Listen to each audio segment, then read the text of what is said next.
On November 6, 1961, Newport is the first meeting place in America of Prime Minister Jawaharlal Nehru and President John F. Kennedy. The Prime Minister's daughter, Mrs. Indira Gandhi, is warmly welcomed by President Kennedy, and Ambassador to India, John Galbraith, greets a familiar friend.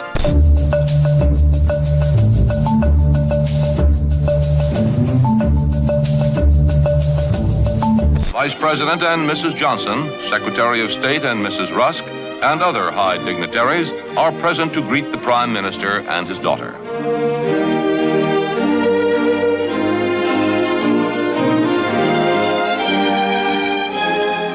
The cordial atmosphere of the greeting reflects the great affection and high regard in which the American nation holds the Prime Minister and his daughter.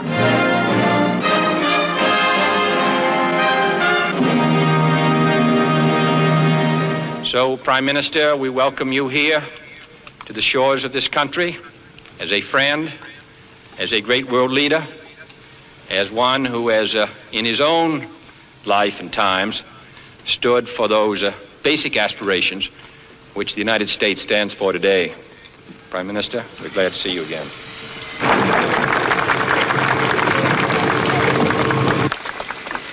Mr. President, Ms. Kennedy, I feel deeply honored and happy being here again and to receive this great welcome from you, more particularly not for the formal side of it, but for the friendship which animated your words. You have been good enough in the past also to refer to my country in terms which evoked a warm response in our hearts. I am grateful to you, sir, for your warm welcome, and to Mrs. Kennedy also.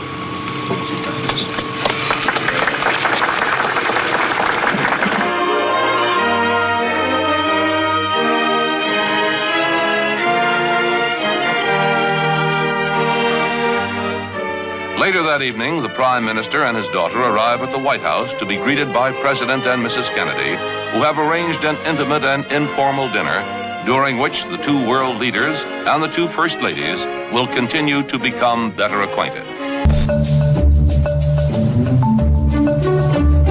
Indian Foreign Secretary M.J. Desai and Secretary of State Dean Rusk are present for the talks.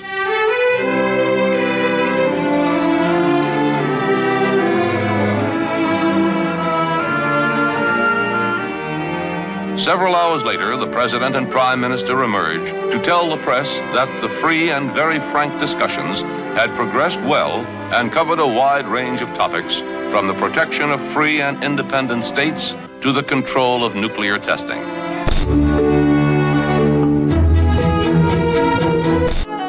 The atmosphere, cordial, gay, and colorful, is a further indication of the high regard in which the nation's capital holds the Prime Minister.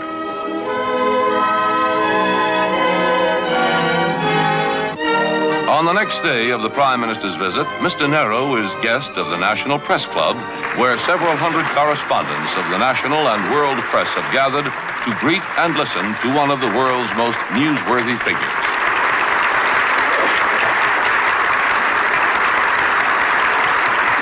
During the traditional question and answer period after lunch, Mr. Nehru's replies cover a wide range of topics. There is no neutralist bloc. Secondly, I am not the leader of anybody.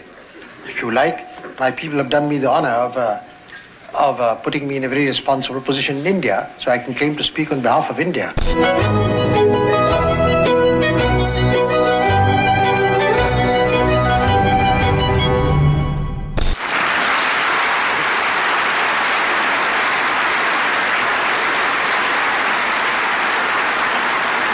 Later that afternoon, hundreds of well-known New Yorkers await the Prime Minister at the residence of New York's Mayor Wagner, who presents the distinguished visitor a key to New York City.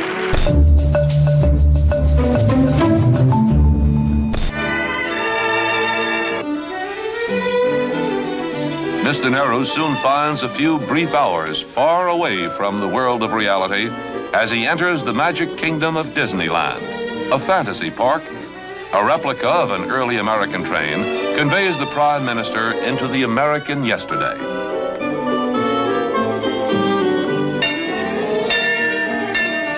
At the Beverly Hilton Hotel, the Prime Minister is the guest of the Motion Picture Association of America.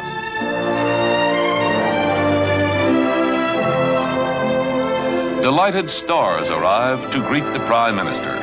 But it is Mr. Nehru who is the star here, as he has been throughout his visit to the United States, where for 9 days he has been seen and heard by more Americans than almost any visiting world leader in history.